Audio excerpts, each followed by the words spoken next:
Hi, John Dick here, philanthropist, urging you to save the noble lemming. Okay, now that we've sorted out the important stuff, let's talk about wetness in SCUM. Now, before you just go and wet yourself, there's a few things you should know. So I'm going to jump right into this video blog. So, what's different between SCUM and other survival games when it comes to getting wet? Let me explain it by examining this sharp-dressed young man. It's easy to see that he's fully capable of surviving almost anything that nature can throw at him. The secret of his success is multiple layers of clothing that SCUM supports. Each piece of cloth has important properties like heat insulation, armor, inventory slots, and finally, there's a wetness property.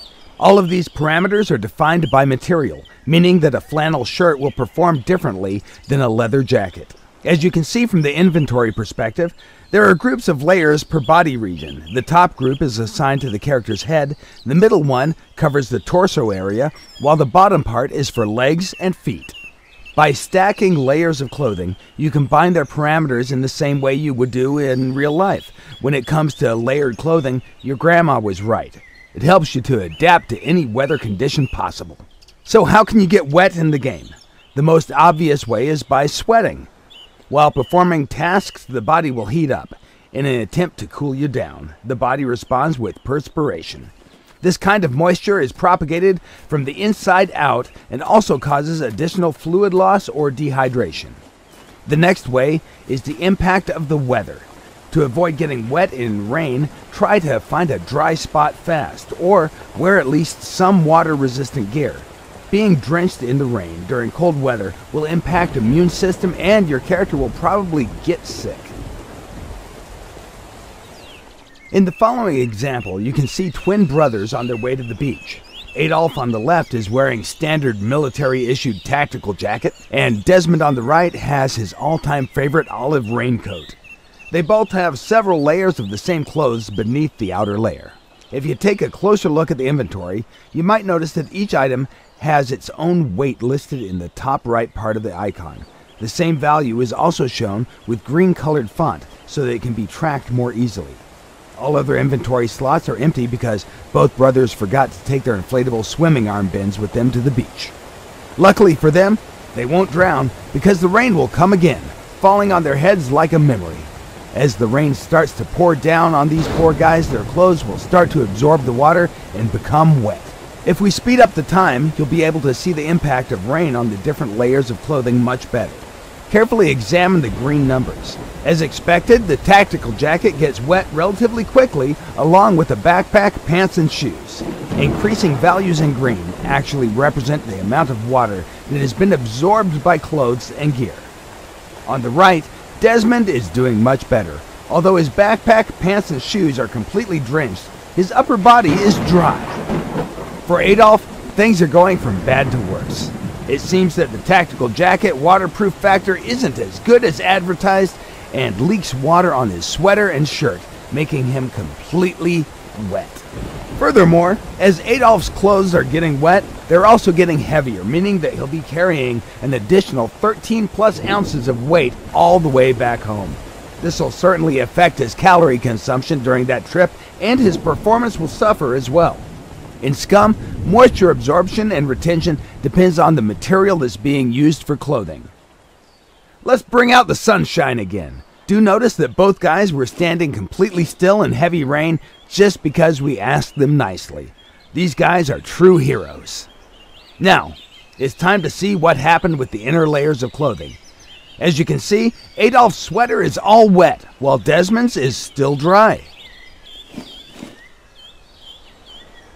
If we drop the sweaters down, you can see that the same thing also happened to their hipster shirts. In the previous part of the video, you might have noticed that different parts of the clothing can absorb or retain different percentages of water. As in real life, some parts of the body can become wetter than others. In SCUM, we handle wetness per body part along with separate layers of clothes that can have different wetness values also. This means that parts of your gear can be dry or wet depending on what you do. Body parts that are covered separately are feet, legs, torso, hands, and head. If you're standing in the water up to your waistline, then only your legs and feet will be wet. the rest of your body will stay dry. Also, if you jump into the water, your gear will almost instantly become fully wet, even if you have a raincoat or some other water-resistant clothing that isn't fully sealed. It will not help you to stay dry. The success formula here is, if you want to keep your gear dry, stay away from the bodies of water, or at least drop everything to the ground before you enter. In this section of the video, our guy has just practiced some swimming in the shallow waters, keeping his gear with him to protect it from thieves and bears. He did leave an old orange shirt on the beach in case he's gonna need some dry clothes later. Or at least, that's what we were thinking he was up to. However, his plan was much more sinister. He actually decided to wear a dry shirt below his other clothes with the intention to deceive the game, to make it think that he has dry clothes on, simply because the first dry clothing layer is closest to the skin. In all other games, this would be called exploiting or cheating, but here in SCUM, we don't care about that, simply because we have fluid diffusion and osmosis built into the game. For those of you who don't know, diffusion is the movement of molecules from a region of high concentration to a region of low concentration, meaning that his dry orange t-shirt will soon become a wet orange t-shirt. After everything you've seen so far, if you still think that it's okay to jump into deep water with all your gear on, take a moment to see what happened to our dear Adolf last year. That particular summer day, he was showing off at the pier. He accidentally fell into the water along with his traveling backpack on his back. To make things even worse, the backpack was full of his mother's lingerie. The next thing you know, all that stuff simply pulled him directly to the bottom. The only way to survive in this kind of situation is to drop excessive weight until the buoyancy pulls you up. The amount of gear that your character can carry while swimming largely depends on your swimming skill and stamina. Sooner or later, you'll become tired and most likely, you'll sink. It's as simple as that. Now, let's talk about ways of drying your stuff off once it becomes wet. The easiest way to dry your clothes is by using the heat of your body in combination with the air temperature and wind. This is particularly useful during the summer when wet clothes keep you cool and safe from the excessive sweating and dehydration. Also, it's good to know that if you keep moving, your body will get warmer and you'll dry your clothes faster.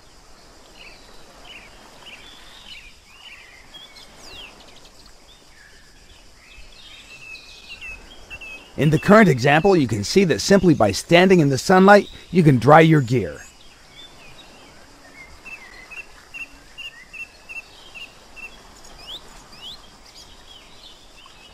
Also, you can see that the helmet has dried much faster than the backpack because they're different materials.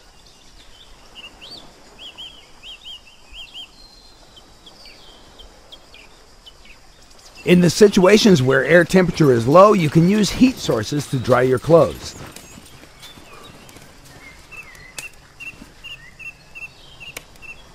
How fast something will dry depends on many factors, such as the material type.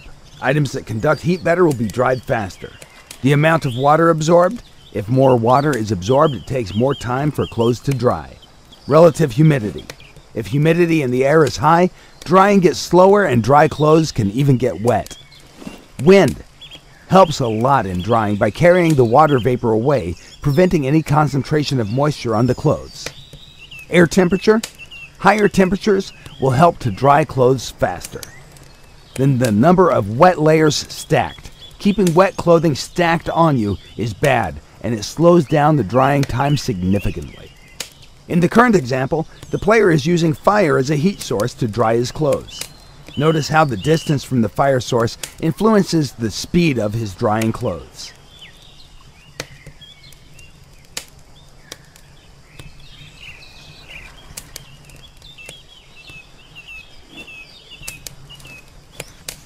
While the shirt, being closest to the fire, is almost dry, a jock jacket is a bit damp. On the other hand, pants that were on the character the whole time are still fully wet since they were far away from the heat source. To reduce drying time, keep your wet clothes spread near the heat source. Also, if you don't have any spare dry clothes, make sure not to freeze to death while waiting for your clothes to dry. Okay, for now, this is more or less everything you need to know about wetting yourself in SCUM. All that you've seen is still a work in progress and is subject to change. In the future, we plan to improve things even more, add some new ways of getting wet, but you can also find your own ways by being a creative player. We hope that you've enjoyed watching this video. Be sure to follow SCUM on Steam, Facebook, Twitter, and our development blog, www.scumgame.com.